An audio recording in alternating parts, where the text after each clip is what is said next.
I'm going to remarry her. So, divorce me. Since I've supported your life until now, I don't owe you any compensation, right? My husband said to me without any hint of remorse. I was completely amazed by his shameless attitude. Fine. In exchange, he easily accepted my terms, but he didn't know yet that he will be the one who loses in this divorce. My name is Molly, a 38 years old housewife. I've been married to my husband Kevin for 10 years. We met each other at work where we were colleagues. We recognized each other as colleagues working in the same company. But as we had more opportunities to work together in the same team for projects, the distance naturally became closer. We started dating after going out for drinks together, and then getting to know each other better. After a year and a half of dating, he proposed, and we got married. He asked me to quit my job and become a housewife after we got married. Although I loved my job, I wanted to experience being a housewife, so I quit my job when I got married. We had a happy wedding with many friends and colleagues. Our newlywed life was enjoyable, and I worked hard every day to be a good wife. I bought cookbooks and cooked many dishes to improve my cooking skills. Kevin always enjoyed my cooking and was happy to eat it. He also worked hard at his job. While I earned a slightly higher salary when we were both working, he now earns as much as I did back then. So I decided to work hard as a housewife and save money. I searched for a lot of money-saving tips on the internet and YouTube and used them as references to cut fixed costs as much as possible and reduce food expenses without overdoing it. Thanks to that, I was able to save a considerable amount of money every month. Well, my husband lightly complained that he wanted a little more allowance, but that's a problem that all salarymen have. So, he'll just have to accept that. I continue to work hard as a full-time housewife, striving to save on household chores. I think one of the reasons I was able to work hard like that is because my husband regularly praised me. He always said, Thank you for working so hard on the housework. I can concentrate on my work without worries. Hearing him say that makes me happy, and I feel motivated to work even harder. Even after several years of marriage, we were able to live in peace and harmony as a happy married couple.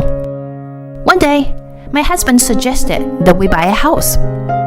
The apartment we were living in wasn't too convenient, but it's a little too big for the two of us. I think it's time to buy our house. I also agreed with Kevin's opinion. We had been saving money all along for a big purchase like this. I also wanted a home of our own. So we immediately went to a real estate agent. We looked at various properties, but we found one that we just knew it belonged to us. Kevin said that as long as his room was spacious and relatively close to the station, he could prioritize my conditions. So we quickly decided on the house, since it already met his conditions. I paid for the down payment from the savings I had saved by cutting down expenses. We took out a loan and moved right away. Life in the new home was comfortable and refreshing, and we were both very happy and felt the excitement over our honeymoon again. When we had just moved in, we invited our friends and had a housewarming party, and we enjoyed our life in the new home. Of course, I have continued to live frugally since then, and I've been saving for the future. We were living comfortably in a spacious house without changing our lifestyle. So there was no way we couldn't be happy. And so, we were living a smooth sailing married life. But there was one problem, which was that we couldn't get pregnant. Kevin and I were not particularly in a hurry to have children, as we believed that having children was a gift of nature that would come naturally. But as it had been about 5 years since we got married, we began to feel anxious that we couldn't get pregnant, even after trying infertility treatment and fertility promotion. So my husband and I both underwent examinations, and it turned out that my husband had a condition which made it difficult for us to conceive. It seemed that he had a low sperm count. We were both a little shocked. My husband said to me, I'm sorry. "But there was no way I could hate my husband for such a thing." I said, "We've tried everything we could, so we have no regrets. So let's focus on enriching our life as a couple from now." My husband nodded and thanked me, shedding tears. After that, the two of us decided to live together as a couple. And without any particular problems, we reached our 10th wedding anniversary. What should we do for our next anniversary? Well, maybe we should do something luxurious, like going on a trip or dining at a fancy restaurant. How about taking a trip abroad? We had a fun conversation about our anniversary like that.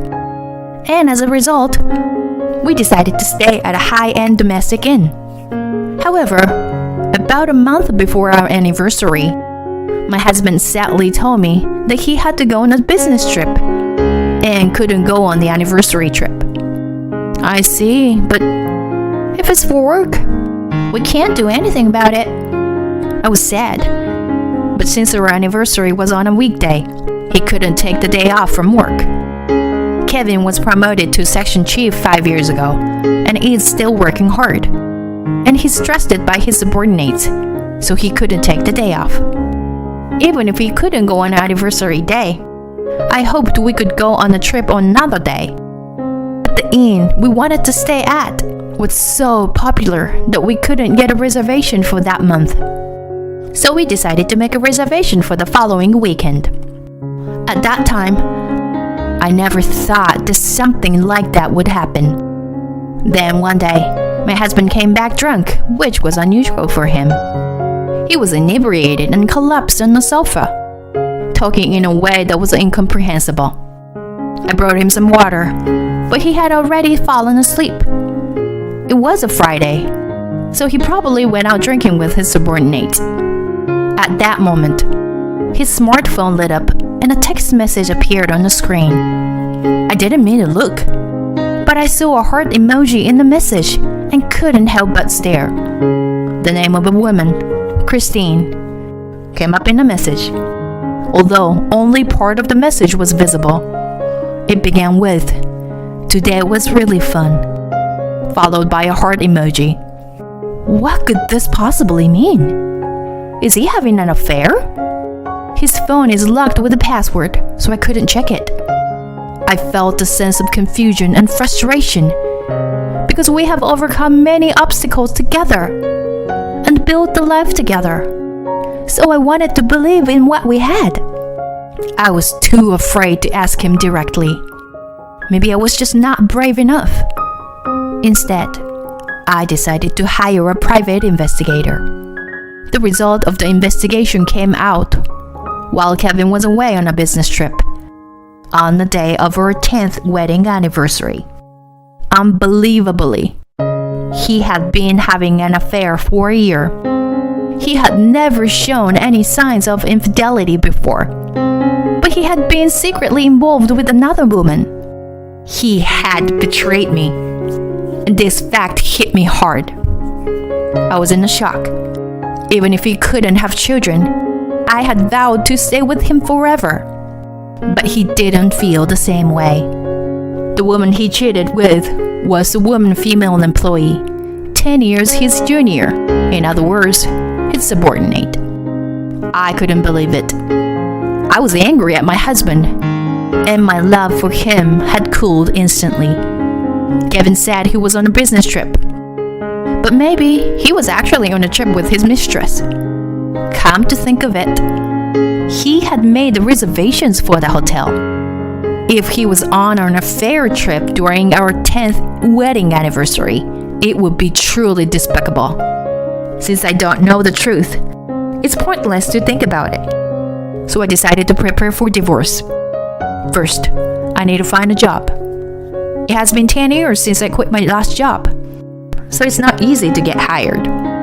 So I decided to search for a job as soon as possible and went to interviews. I thought about going back to my parents' house for a while after the divorce, so I searched for job openings in an area that was easy to commute from my parents' house. I found a part-time job opening at a small accounting firm. Since I had a bookkeeping certification, I decided to apply for the job. When I applied online, I received a response immediately, and I was asked to come in for an interview the next day. I quickly prepared my resume and went to the interview. The president who interviewed me seemed to like me, and to my surprise, I was hired on the spot. I was grateful because getting a job gave me a lot of mental relief. After that, I packed my things and left home immediately so that I could move out as soon as possible. When Kevin returned home from his business trip, he wasn't alone. I had a bad feeling when I saw a woman figure behind him. I had a bad feeling, but I pretended to be calm and asked him, "Who's she?"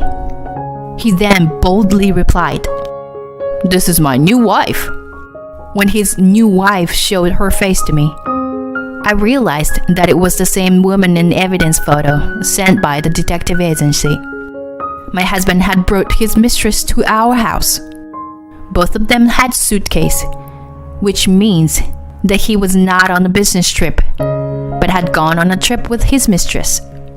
The mistress stared at me triumphantly, and he made a surprising announcement. "She got pregnant with my child, so I'm remarrying her. Divorce me." What are you talking about? I was surprised about the pregnancy, but it seemed like my husband and his mistress thought I was surprised by the divorce being brought up. Kevin and I were meant to be together, not you.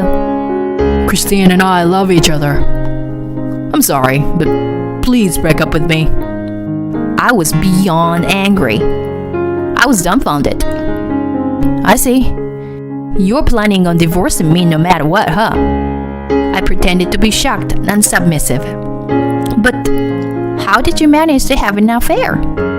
You can't possibly take her on trips with the money I gave you as your monthly allowance." Then he made a surprising statement. "Oh, I wasn't giving you all of my salary." What? I didn't understand what he meant. But his mistress smiled slyly and opened her mouth. "Maybe in your mind, Kevin is still a section chief, but he became a department head since last year. So, he gave you the salary from when he was a section chief and used the rest for our dates." Oh. I felt ashamed for trying to spend my life with someone like him. At first, Kevin was hesitant, but as I didn't talk back or get angry, he became brazen. "Anyway, Christine got pregnant, and I have to be responsible here. Divorce me, okay? Since I've supported your life until now, I don't owe you any compensation, right? You've been able to enjoy being a housewife too." Without any hint of remorse, my husband boldly declared his infidelity. I was actually disgusted by his advocacy. Fine, but in exchange, I want all the property and money we accumulated during our marriage, including this house. When I said that, he replied nonchalantly, "That's fine. With my salary from when I was a section chief, you probably didn't save up that much. Plus, this house isn't that expensive to begin with. Besides, I can easily buy a house like this again." Kevin readily accepted my request, but he still didn't know which one of us was really losing out in this divorce. I took the divorce papers that he brought and signed them. "I'll submit then." "Okay, thanks. I'm glad you're a reasonable person." "I'm glad you were able to get divorced that easily," his affair partner chimed in, clinging to his arm as if to flaunt her victory. But at that point, I didn't feel any regret or bitterness. After all, I was definitely the one who came out ahead. Kevin quickly packed his things and left with his affair partner. After that, I filed for divorce and completed all the necessary procedures for dividing our assets and changing the ownership of the house. I became completely separated from my ex-husband. Then, a month later, my ex-husband suddenly called me. Hey, what the hell did you do? Well, hello to you too. Did you tell the upper management and my colleagues about my affair? They've been flooding with me complaints. And I got demoted by the company and transferred to a branch office in the countryside. Oh dear, but I didn't tell the company or anything like that. Your company is where I used to work. And there are still a few employees there that I'm on good terms with. It's probably because of them that the news got out. You're horrible. Don't drag me down just because your life is miserable. By the way, why weren't you at the house? When I stopped by earlier, someone I didn't know came out and surprised me. Oh, I sold the house. You sold it? Why would you do something like that? Well, you didn't know, but I happened to get information that the land value in the area was going up. So I was able to sell it for a lot more than what we bought it for. No, you're lying, right? And earlier you said that my life would be miserable. But you're wrong. I worked really hard to save money with the salary you gave me. So even after buying that house, I was able to save almost $100,000. $100,000? So, I ended up better off than if I had just received alimony and property distribution. But it's your fault for having an affair. Oh, and by the way, have you forgotten that you have a condition that makes it difficult for women to conceive? Is the child from your affair really yours? Could it be that Christine has another man? I don't know, but maybe you should seriously look into it. Anyway, don't bother me anymore. If you showed up in front of me again, I'll report you to the police. Keep that in mind, I said, and hung up the phone and blocked his number. Later, I heard from a former colleague that the child from the affair was indeed not his child. Kevin, feeling angry that he had been deceived and having ended things with his mistress, had lost a lot. He was removed from the career track and had squandered the savings that we had been planning to use together. Currently, he is working in a remote department where he has no acquaintance, feeling ashamed of himself. On the other hand, I'm living with my parents again after a long time, working hard at an accounting firm. With the large sum of money I've earned this time, I plan to invest and increase my assets even further. I want to learn more about my job and aim to eventually be hired as a regular employee. As for romance, I'll take it slow and wait for an opportunity to meet someone. I want to prioritize my time with work and family. Even if Kevin knew that he couldn't have children, it's wrong to betray the person who was stood by him. Molly has the right to receive all the savings in the house. In my opinion, as she had supported that jerk of a husband until now. From now on, I hope she enjoys living a rich life and focuses on being happy. Thank you for watching until the end. If you enjoyed it, please subscribe to the channel. See you in the next video.